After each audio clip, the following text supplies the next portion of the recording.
You're the co-host of Guilty Like a Mother.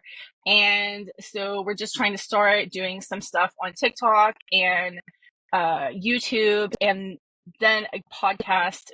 But we like to talk about crime, especially like older crimes, crimes that have already been decided, and wrongful convictions. So, on the issue of wrongful convictions, or maybe someone who shouldn't have been convicted, we are coming at you today sooner than we planned to about a case that we wanted to cover. So, do you want to talk about that case? Yeah, the Menendez case. We just heard the press release not too long ago from the DA. And so these boys, they're brothers. So they murdered their parents, and this was, gosh, how many years ago was that? Like 30, Definitely in the 30 90s. 35 They've years? been in prison. Yeah, they've been in prison for almost 35 years. So, A long time ago, yeah.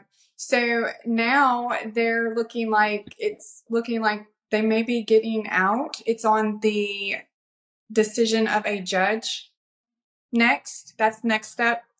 And so I think it looks pretty good for them. I think they're going to get out.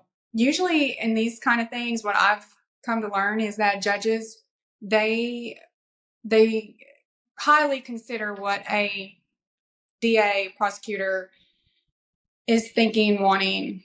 So I don't know. I think they're going to get out. What do you think? just to recap, Lyle and Eric, they were convicted of murdering their parents. They had two trials. The first trial, they were able to talk about being SA'd by their father, the abuse that they suffered. The second trial, the judge, and that first trial ended in a hung jury. The second trial, they weren't allowed to talk about the SA that they had experienced because the judge said that there wasn't any proof. So, they were convicted in that one. I think that played a large part in them getting a life sentence. Life without is what they were sentenced to. According to the prosecutor, if they had been able to allow that evidence in, they admitted that they did it. It's not that they didn't, it's not in question that they didn't do it. So the question is, have they served their time? And like the prosecutor brought up, they were under the age of 26, which means that they should have already been eligible for parole. They, believing that they were never getting out of prison, they went to prison and did good things. They never got in trouble. They didn't join gangs. They didn't do any of the typical like prison stuff. They went in, they got degrees, they started counseling groups or support groups for other inmates that had been victims of SA as well. And when you think about that, if someone believes that they're getting out of prison and they do that, that's one thing. But to believe that you're never walking out of prison again and do that, it kind of shows your character. And I don't know, like when I was a kid and I saw it, I always saw Lyle as like, he always seemed like more aggressive, but not Lyle. Eric seemed more aggressive. Lyle seemed like the studious child, you know what I mean? He was just always photographed that way. Yeah. But knowing that they've gone to prison and done good things, it's allowed me personally to see them both in a better light than what I saw them in to begin with. And I don't want to like condone murder, but like they were essayed by their father for years. And so, Yeah.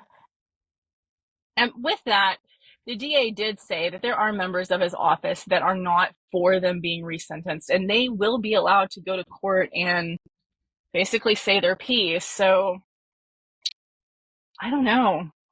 I mean, of course, I think 35 years is plenty of time. You've never got in trouble again. We'll see. I wonder if there will be a decision tomorrow, though.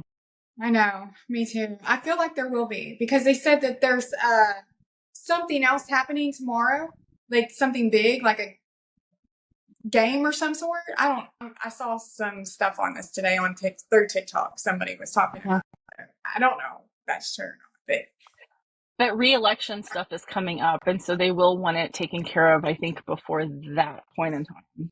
Yeah, I think that it's looking good for him myself. And you just put that together so perfect. I just wanted to tell you that. Wow. Um, So, yeah. And you had wanted to cover this case to begin with. Like, you were already passionate about this case. So, uh, you've done a lot of research on it already. yes, yeah. And I really just, when we were talking about this, didn't know that all of this other stuff was going to happen too, with them being considered to be set free. And so this is really neat, actually. It makes me happy. I know a lot of people are happy. And what also on their petition, what I found out yesterday is that they have uh, over 14 million signatures. So a whole, I mean, that's pretty big. I think that they do have a lot of support. One of the people that is so against them being released, though, is their mom's brother. And he's like, they talked, some reporter was talking about it before the press conference started. He's like 90 years old. He's hired an attorney to go against them being released. He feels like they did this solely for the purposes of greed. But then his sister, Kitty's sister, the mom, she was there and she is supporting them being released. So it's like a family divided. And, I can understand more about murdering the father than I can. I don't really understand why they murdered their mother. Like maybe you have more information on that. I just don't really understand what the point was in that. But Yeah. So the mother was abusive to them and she allowed the abuse. She knew it was going on. And so Eric said in a Barbara Walters interview years ago, because she asked him the same question, why? And he said it's because she knew in that last conversation they had she tells him, and then when that happened, he just like looked at her and the dad as one unit, as the same, because she allowed it. And so that was his reasoning. So the I movie mean, portrays different things. I mean, I don't know if you watched the Netflix show on I this. haven't. I haven't watched it yet. I've seen it. I just haven't watched it yet. Yeah. Now, this is supposed to be so far from what actually happened. And if you go by that, just even the whole name of the show being Monsters, Mhm. they portrayed them to be the monsters. And so I didn't really think that was too fair. But they were I think the show was trying to be a voice for the parents because they don't really have a voice. Okay, they didn't specify who they were saying the monsters title was for, the parents or for them. But then when you watch the show, there's things that they portrayed the boys talking about when they were in prison awaiting trial, and just when they were on the breaks talking on the phone with people, and the investigators were recording those conversations, and so they weren't talking very good. They were they were schemers, and so I don't know how much of that was true or not, but it was almost like the movie portrayed them as pretending and acting like they were sorry, they were sad, their parent, and so I don't know. It kind of made me feel like they were saying that they were the monsters. They were also like 19 and 21 years old, though. Mm-hmm. A Yeah. 19, 21-year-old, their brains aren't fully formed. I mean, yes, you know right and wrong, but you can't like really think a lot of those things out, I don't think. Yeah, that's true because especially with the abuse all of their life, that has probably impacted their mental growth. So slowed them down, maybe, where they were not able to really decipher right from wrong, especially being raised under those kind of conditions. It just, and with, oh, there was a one guy that came forward that said that he was abused as well. So I think that's what helped them with this being It said. was a member of Menudo, and Mhm. I Yeah. guess Jose, is that his name? Jose Menendez must have been like in the music industry at some form, because he had contact with that Menudo member. Yeah. Yes, that's it.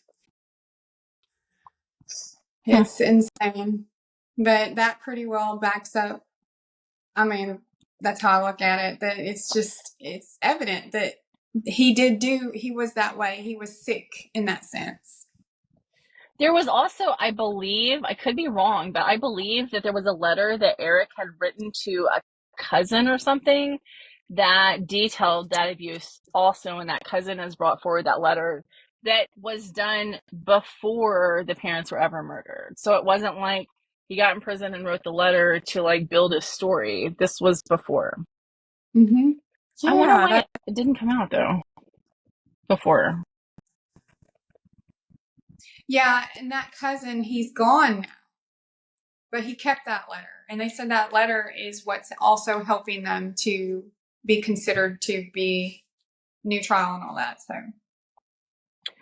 Well, we'll see, and we can do another video whenever the judge decides and dig more into the case, obviously. But we just wanted to hop on and do like a quick little video to discuss this potential resentencing. yeah, So yes, I'm excited to know what the fate for them lies, like what's going to happen, and I know you are too. I'm excited to see. So obviously, this is a new page. You probably don't subscribe or follow, but if you would, we would appreciate the support, and we'll see you on the next video.